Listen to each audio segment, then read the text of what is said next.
Rajasthan RTO ടാക്സിൻ്റെ board കണ്ടു കഴിഞ്ഞു. അപ്പോൾ ഭായി ഞാനും രണ്ടു വഴിക്ക് തിരിയുകയാണ്. ഇനി ഒരു 6 കിലോമീറ്റർ 6 കിലോമീറ്റർ ബാദ് ഹം അലവ് ഹോ ജായേന. അപ്പോൾ ഞങ്ങൾ 6 കിലോമീറ്റർ വരെ ഒരുമിച്ച് യാത്ര ചെയ്യുകയാണ്. അപ്പോൾ നമ്മുടെ യാത്ര മുന്നോട്ട് പോവുകയാണ് രാജസ്ഥാൻ്റെ മണ്ണിലൂടെ. അപ്പോൾ രാജസ്ഥാൻ്റെ മണ്ണിലൂടെ ജോപ്പൻ്റെ യാത്ര മുന്നോട്ട് പോവുകയാണ്. സപ്പോർട്ട് ചെയ്യുന്ന എല്ലാവർക്കും നന്ദി. ഓക്കെ, ജയ് ഹിന്ദ്. അങ്ങനെ നമ്മൾ രാജസ്ഥാൻ്റെ ഉള്ളിലേക്ക് കടന്നിരിക്കുകയാണ്. താർ മരുഭൂമിയിലൂടെയാണ് ഇനി യാത്ര. ഫസ്റ്റിൽ നമ്മൾ പോകുന്നത് മൗണ്ട് ആബു എന്ന ആ കൊടുമുടിയിലേക്കാണ്. കൊടുമുടികളുടെ പിതാവ് മൗണ്ട് ആബു. നമുക്ക് കാണാൻ പറ്റുന്നത് വലിയ മലനിരകളൊക്കെയാണ്. അതിലും വലുതായിട്ട് നമുക്ക് കാണാൻ പറ്റുന്നതാണ് ഇപ്പോൾ നിങ്ങൾ കണ്ടുകൊണ്ടിരിക്കുന്നത്. അത് കണ്ടോ, മാർബിൾ കട്ട് ചെയ്യുന്ന ഒരു ഏരിയയാണ്. ഇവിടെ മുഴുവൻ മാർബിൾ ഫാക്ടറികളാണ് കേട്ടോ. മാർബിൾ കട്ട് ചെയ്യുന്ന ഫാക്ടറികൾ ഇതുണ്ടോ. അത് ഇങ്ങനെ സൈഡിൽ വന്നിട്ട് അപ്പുറത്തോട്ട് കട്ട് ചെയ്യാൻ വേണ്ടി പോകുന്ന ഒരു ഇതാണ് കാണുന്നത്. മാർക്ക് ചെയ്തുകൊണ്ടിരിക്കുകയാണ്.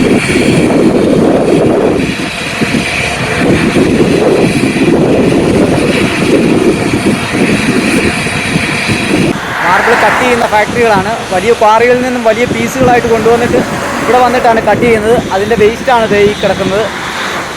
അതോടൊപ്പം തന്നെ അതിൻ്റെ കട്ട് ചെയ്യുന്ന പൊടി അതാണ് ഈ കിടക്കുന്നത്.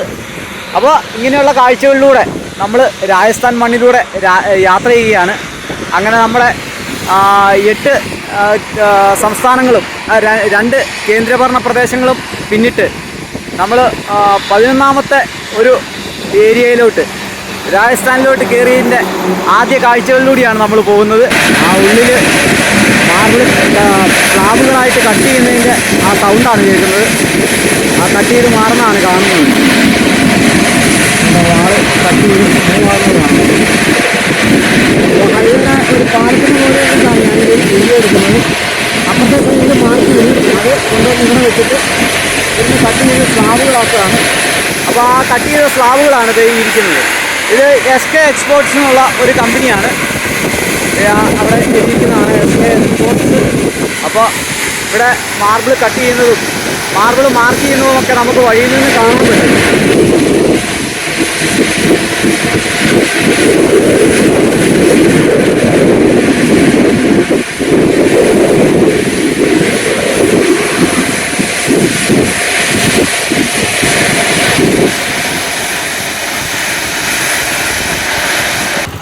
ഇതാണ് മൗണ്ട് ആബു. ഈ മലയുടെ മുകളിലേക്കാണ് നമുക്ക് പോകേണ്ടത്. ഇത് വലിയ മലനിരയാണ്. അത് ഇവിടുത്തെ ഏറ്റവും വലിയ മല അതാണ് ആ മൗണ്ട് ആബു. അതിൻ്റെ മുകളിലേക്ക് നമുക്ക് 32 കിലോമീറ്റർ. ഇനി ഈ മലനിര മുഴുവൻ ചുറ്റിക്കറങ്ങി വേണം അങ്ങറ്റത്ത് ചെന്നിട്ട് വേണം കയറി വരാൻ. മൗണ്ട് ആബുവിലേക്കുള്ള യാത്രയിലാണ്. അപ്പോൾ ആബു റോഡിലാണ് നമ്മളിപ്പോൾ ഉള്ളത്. ഇതാണ് ആബു റോഡ് റെയിൽവേ സ്റ്റേഷൻ. ധാരാളം മരങ്ങളൊക്കെ വെച്ച് പിടിപ്പിച്ചിരിക്കുന്ന ആര്യവേപ്പാണ് മൊത്തം. ആര്യവേപ്പ് വെച്ച് പിടിപ്പിച്ചിരിക്കുന്ന ഒരു ഏരിയയാണ്. നല്ല തിരക്കുള്ള ഏരിയയാണ് കേട്ടോ. അതുകൊണ്ട് തന്നെ നമുക്ക് സൈക്കിൾ വെക്കാനൊക്കെ ഒരു ബുദ്ധിമുട്ടായിരുന്നു. പിന്നെ അവിടെ പോലീസ് ഓഫീസേഴ്സ് ഉണ്ട്. അവർ പറഞ്ഞ് ഈ സൈഡിൽ വെച്ചോളാൻ പറഞ്ഞ്. അങ്ങനെ നമ്മളിവിടെ സൈക്കിൾ വെച്ചിട്ട് ഒരു ചായയൊക്കെ കുടിച്ചു. കുഞ്ഞിതേ ഇവിടെ കിടന്ന് തുള്ളി കളിക്കുന്നുണ്ട് കേട്ടോ. പാ അവിടെ ഇരിക്കും. അപ്പോൾ കുഞ്ഞ് തുള്ളി കളിക്കുന്നുണ്ട്. അപ്പോൾ നമ്മൾ മൗണ്ട് ആബുവിലേക്ക് ഇനിയിപ്പോൾ 30 കിലോമീറ്ററാണ് മൗണ്ട് ആബുവിലേക്കുള്ളത്. നമ്മൾ അങ്ങോട്ട് പൊയ്ക്കൊണ്ടിരിക്കുകയാണ്. ഇനിയിപ്പോൾ ഒരു 10 കിലോമീറ്റർ കഴിഞ്ഞാൽ നമുക്കൊരു ഗാവ് കിട്ടും. അവിടെ കിടക്കാമെന്നാണ് പറഞ്ഞിരിക്കുന്നത്. അപ്പോൾ ശരി, നമ്മുടെ യാത്ര മുന്നോട്ട് പോവുകയാണ്. മലയോര മേഖലയിലുള്ള പോലെ ജീപ്പ് സ്റ്റാൻഡാണ് കേട്ടോ ഇത്. ഇതുണ്ടോ, ധാരാളം ജീപ്പ് താറുകളാണ് കിടക്കുന്നത്. താറ് പഴയ CRD. പിന്നെ അതുപോലെ തന്നെ കമാൻഡറുണ്ട്. ഇതുണ്ടോ, നിറയെ ജീപ്പുകളുടെ ഒരു സ്റ്റാൻഡ്. വന്ന വഴിയിൽ 1-2 കണ്ടു. അതെല്ലാം ബസാറായിരുന്നു. ബസാറിലായതുകൊണ്ട് നമുക്ക് നിർത്താൻ പറ്റിയില്ല. അവിടെ ഇവിടെ ഇതെല്ലാം വൈകുന്നേരങ്ങളിൽ ട്രിപ്പ് അടിക്കുന്ന ജീപ്പുകളാണ്. ബസ്സുകളുണ്ട്, എന്നാലും ഉൾഗ്രാമങ്ങളിലേക്ക് ട്രിപ്പ് അടിക്കുന്ന ജീപ്പുകളാണ് ഈ കിടക്കുന്നത്. അപ്പോൾ ശരി, നമ്മളിവിടുന്ന് പതിയെ മുന്നോട്ട് പോവുകയാണ്. ഇപ്പോൾ രാജസ്ഥാൻ്റെ ബസ്സുകളാണ് ഈ പോകുന്നത്. ബസ് നമ്മൾ രാജസ്ഥാൻ്റെ ഉള്ളിലേക്ക് കയറിയതിൻ്റെ ആദ്യത്തെ ദിവസമാണ് ഇന്ന്. നമുക്കിവിടെ ഒരു ക്ഷേത്രത്തിലാണ് നമുക്ക് തങ്ങാനുള്ള അനുമതി കിട്ടിയിരിക്കുന്നത്. ഇതുണ്ടോ, ഇതാണ് ക്ഷേത്രം. ആ ഗുഹയ്ക്കുള്ളിൽ, ഈ മലയ്ക്കുള്ളിലെ ഗുഹയിലാണ് ഈ ക്ഷേത്രം സ്ഥിതി ചെയ്യുന്നത്. അപ്പോൾ വളരെ മനോഹരമായ കാഴ്ച. ഒരു വലിയ പാറയുടെ അടിയിലാണ് ഈ ക്ഷേത്രം.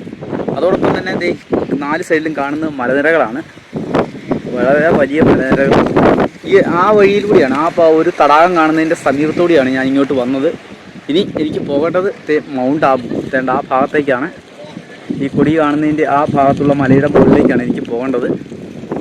30 കിലോമീറ്ററാണ് ആ കാണുന്ന മലയുടെ മുകളിലേക്ക് മൗണ്ട് ആബു. അപ്പോൾ അതിന് മുകളിൽ സെയിം ഒരു മല ഇവിടെയുമുണ്ട്. വളരെ മനോഹരമായ കാഴ്ചയാണ് നമുക്ക് കിട്ടുന്നത്. സൂര്യാസ്തമയമായി ഈ ഒരു ക്ഷേത്രത്തിൻ്റെ തൊട്ട് താഴെ തന്നെയാണ് സൂര്യൻ അസ്തമിക്കുന്നതായിട്ടുള്ള ഒരു ഇത് നമുക്ക് കിട്ടുന്നത്. വളരെ മനോഹരമായൊരു കാഴ്ച.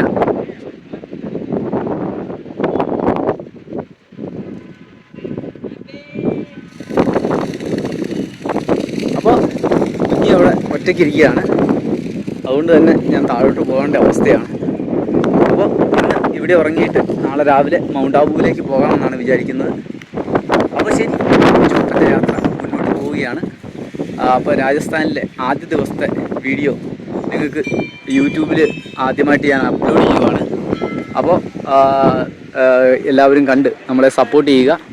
മുൻപ് ഒരു 3 മാസത്തേക്ക് ഞാൻ യൂട്യൂബിൽ ചെറിയ ചെറിയ വീഡിയോസേ ഇടുന്നുള്ളായിരുന്നു. അത് മറ്റൊന്നും കൊണ്ടല്ല, നമുക്ക് എഡിറ്റ് ചെയ്യാനൊക്കെയുള്ള ഒരുപാട് ബുദ്ധിമുട്ടുണ്ടായിരുന്നു. അതോടൊപ്പം തന്നെ എനിക്കിപ്പോൾ പറയാനുള്ളത്, ആ കാണുന്ന പൊടിപടലം അവിടുത്തെ മാർബിൾ ഫാക്ടറികളിൽ കട്ടിങ് നടക്കുന്ന സമയത്ത് ആ ഒരു പൊടി ഒന്നതാണ്. അതോടൊപ്പം തന്നെ പൊടിക്കാറ്റുമുണ്ട്. മലയുടെ മുകളിൽ നിന്ന് പൊടിക്കാറ്റുണ്ട്. വളരെ ദൂരത്തു നിന്ന് നമുക്ക് ഈ മല കാണാൻ പറ്റുമെങ്കിലും ഇപ്പോഴാണ് ഇത് വ്യക്തമായിട്ട് കാണുന്നത്. ഇതിൻ്റെ അകത്ത് കരടിയും കടുവയും ഉള്ളതാണ്. അതുകൊണ്ട് തന്നെ നമുക്ക് ക്ഷേത്രത്തിനുള്ളിലേ അപ്പോൾ ശരി, നമുക്ക് ഇന്നത്തെ ദിവസം ഇവിടെ കഴിച്ചിട്ട് നാളെ രാവിലെ ടൗണിലേക്ക് സൈക്കിൾ തള്ളാം. അപ്പോൾ ശരി. താഴെ കാണുന്നത് വലിയൊരു റിസോർട്ടാണ്. രാജസ്ഥാൻ്റെ രീതിയിൽ നിർമ്മിച്ചിരിക്കുന്ന ഒരു റിസോർട്ടാണ് താഴെ കാണുന്നത്. അപ്പോൾ ഇതുണ്ടോ, ഈ 2 പാറയുടെ അടിയിലാണ് ഇതിൻ്റെ അടിയിലെ ക്ഷേത്രം സ്ഥിതി ചെയ്യുന്നത്. ഒരു ഗുഹാക്ഷേത്രമാണ്. ഈ പാറയുടെ അടിയിലാണ് ഈ ഗുഹാക്ഷേത്രം സ്ഥിതി ചെയ്യുന്നത്. അപ്പോൾ വളരെ മനോഹരമായൊരു ഏരിയയാണ്. പക്ഷേ കുഞ്ഞിക്ക് സേഫല്ല, കേട്ടോ. ഇവിടെ നിറച്ച് നായ്ക്കളാണ്. ഇവർ വന്ന് ഭയങ്കര ഡിസ്റ്റർബൻസാണ് തന്നുകൊണ്ടിരിക്കുന്നത്. ഇതുണ്ടോ, നടക്കുന്നുണ്ടോ ആൾക്കാർ? കുഞ്ഞിനെ വട്ടമിട്ട് നടക്കുകയാണ്. കുഞ്ഞിനെ ഞാൻ സേഫാക്കി നിർത്തിയിരിക്കുകയാണ്. നമ്മുടെ സൈക്കിളൊക്കെ താഴെ വെച്ചിരിക്കുകയാണ്. ഇതുണ്ടോ, ഇതൊരു ക്ഷേത്രമാണ്. അതുപോലെ തന്നെ അവിടെയാണ് ആ ഗുഹാക്ഷേത്രമാണ് അകത്തുള്ളത്. അതിലേക്കുള്ള ദർശനമായിട്ടാണ് അവിടെ ഒരു സിംഹത്തിൻ്റെ രൂപം വെച്ചിരിക്കുന്നത്. ഇവിടുന്ന് താഴെ വഴിയുള്ള വഴിയെ പോയി ഇതിൻ്റെ പുറകുവശത്തൂടെ വേണം നമുക്ക് മുകളിലേക്ക് പോകാൻ. ഇതിൻ്റെ ഓപ്പോസിറ്റ് സൈഡിലാണ് മൗണ്ട് ആബു. 24 കിലോമീറ്ററാണ് ഇവിടുന്ന് നമുക്ക് പോകാനുള്ളത്. അപ്പോൾ ഇവിടുന്ന് ആശ്ചര്യമുള്ളതുകൊണ്ടാണ് നമ്മൾ കുഞ്ഞിയുടെ അടുത്ത് വന്നിരിക്കുന്നത്. നല്ല കാറ്റാണ്, മലയുടെ മുകൾ ഭാഗമാണ്. അതുകൊണ്ടുള്ള ഒരു ചെറിയ ബുദ്ധിമുട്ടുണ്ട്, എങ്കിലും കുഴപ്പമില്ല. ഇതുണ്ടോ, കാറ്റാടി മരമൊക്കെ കിടന്ന്, നമ്മുടെ നാട്ടിൽ കാറ്റാടി എന്ന് പറയുന്ന ആ ഒരു മരമാണ്. പക്ഷേ ഇതെല്ലാം നിറച്ച് പൂവുണ്ടാവും ഇവിടെ. നമ്മുടെ ഇവിടെ ഇത്ര പൂവുണ്ടാകുന്നത് കണ്ടിട്ടില്ല. കുള്ളൻ മരങ്ങളായിട്ടാണ് നിൽക്കുന്നത്. കാറ്റായതുകൊണ്ടായിരിക്കും. ഇതാണ് ഇവിടുത്തെ അവസ്ഥ. നല്ല കാറ്റാണ്. സൈക്കിൾ മറിഞ്ഞു പോകാറായ കറക്റ്റ് ടൈമിൽ ഞാൻ അവിടെ ചെന്നതുകൊണ്ട് ഞാൻ രക്ഷപ്പെട്ടു. അതുകൊണ്ട് സൈക്കിളെടുത്ത് ഞാൻ ഇപ്പോൾ ഇവരുടെ ഗോശാലയ്ക്കകത്ത് കയറ്റി വെച്ച് പൂട്ടി. ഈ കയറ്റം ഞാൻ വളരെ കഷ്ടപ്പെട്ട് തള്ളിക്കയറ്റി വന്ന് അവിടെ നിന്ന് 2 പിള്ളേരെ കിട്ടി. അവരോട് കൂടി സഹായിച്ചിട്ടാണ് ഈ താഴേന്ന് ആ കാണുന്ന ഒരു ക്ഷേത്രത്തിൻ്റെ അവിടുന്ന് ഈ കയറ്റം തള്ളിക്കയറ്റി വന്നത്. ശരിക്കും കഷ്ടപ്പെട്ടു പോയി. കുത്തനെയുള്ള കയറ്റമാണ്. അപ്പോൾ ഈ മലയുടെ ഉൾഭാഗത്ത് അങ്ങേ ചെരുവിലേക്കാണ് നമുക്ക് പോകേണ്ടത്. ആ കാണുന്നതാണ് മെയിൻ റോഡ്. ആ റോഡിലൂടെ വേണം നമുക്ക് മുകളിലേക്ക് പോകാൻ. അപ്പോൾ അതിനിടയിൽ ഞാൻ ഇവിടം വരെ പോയിട്ടാണ് തിരിച്ചു വന്നത്. പക്ഷേ ഇവിടെ നിന്ന് അങ്ങോട്ട് ഫോറസ്റ്റ് ഏരിയയാണ്, കരടിയും പുലിയുമുള്ള ഏരിയയാണ് ആ കാണുന്നത് ഇതിൻ്റെ മുകളിൽ. അപ്പോൾ അതുകൊണ്ട് അങ്ങോട്ടേക്ക് പോകാൻ ബുദ്ധിമുട്ടുണ്ട്. ഇന്ന് രാത്രി ഫോറസ്റ്റുകാർ വിടിയല്ല നമ്മളെ, സൈക്കിളായതുകൊണ്ട്. അതുകൊണ്ട് നാളെ രാവിലെ വെളുപ്പിനെ തന്നെ ഇവിടുന്ന് പോകാമെന്നാണ് വിചാരിക്കുന്നത്. അതുപോലെ തന്നെ ഈ ഒരു കൊടുമുടിയുടെ ഏറ്റവും മുകൾ ഭാഗം കണ്ടോ, ഒരു മുന പോലെ നിൽക്കുന്നു. സമ്മതിക്കണം കേട്ടോ. അതിൻ്റെ മുകളിലൊക്കെ ആൾക്കാർ പോകാറുണ്ടെന്നാണ് അറിഞ്ഞത്. എന്താ അല്ലേ.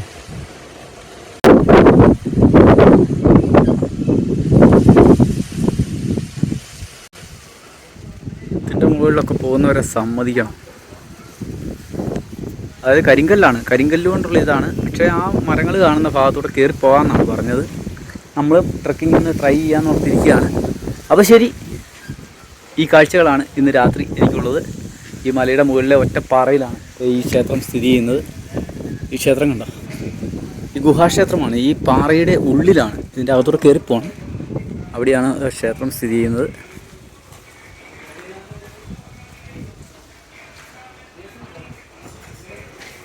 അപ്പോഴത്തെ കുഞ്ഞി ഇവിടെ റെസ്റ്റ് ചെയ്യുന്നുണ്ട് കേട്ടോ. കുഞ്ഞിപ്പെണ്ണി ഇവിടെ റെസ്റ്റ് ചെയ്യുകയാണ്.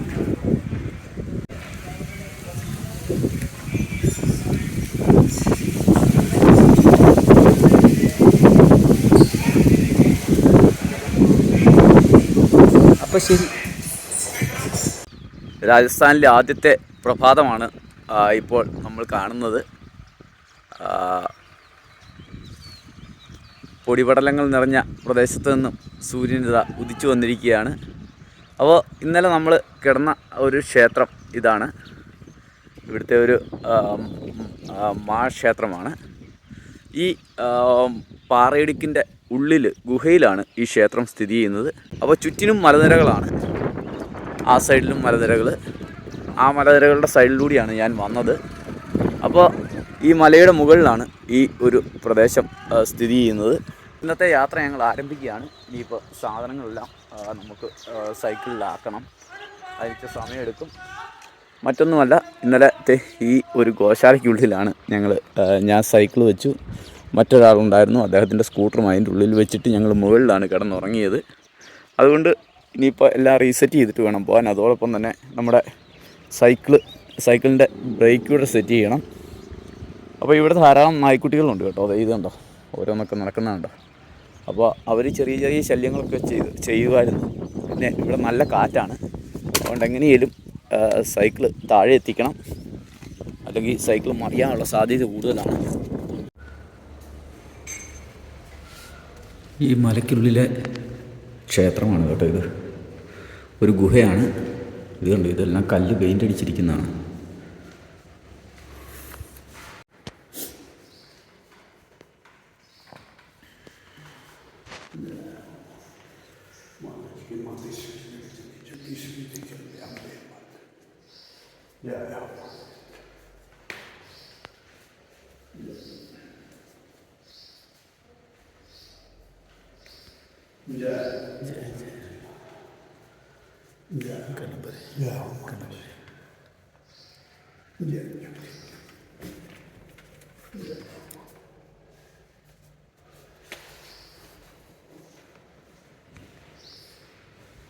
ഈ വീഡിയോ ആദ്യമായി കാണുകയാണെങ്കിൽ ലൈക്ക് ചെയ്യാനും ഷെയർ ചെയ്യാനും സബ്സ്ക്രൈബ് ചെയ്യാനും മറക്കരുതേ.